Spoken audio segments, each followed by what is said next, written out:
Welcome to our channel. Today we how to withdraw API keys from AWS Secrets Manager for server rotation step by step clearly. Begin by logging into your AWS Management Console. Once logged in, navigate to the Secrets Manager service.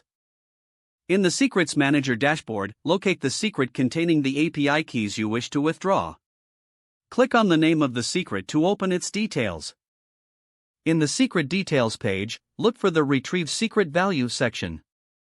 Click on the Retrieve Secret Value button. A dialog box will appear displaying the secret value. Review the displayed values to find your API key.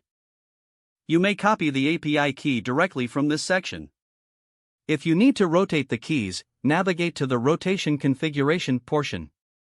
Ensure that automatic rotation is set up for the secret if desired. If not, you can manually rotate the keys by following the on-screen instructions. If you wish to create a new version of the API key, select the Edit option.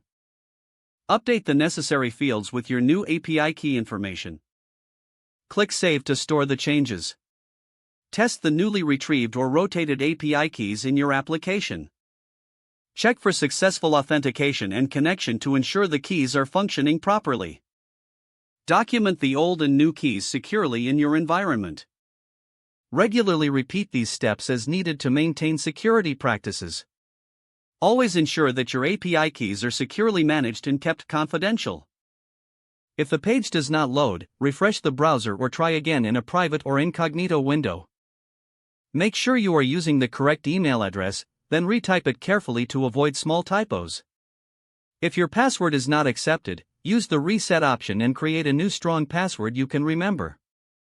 Check your spam folder for verification or security emails, then complete any requested confirmation steps. Enable two-factor authentication if available to improve account security and reduce unauthorized access risk. After signing in, review your profile details so your contact information and settings are accurate and current. If you see an error message, note it down and try again after restarting your device and internet connection. Log out when you finish, especially on shared devices, to keep your account and payment information secure. Don't forget to like this video and subscribe to our channel for more step-by-step tech guides.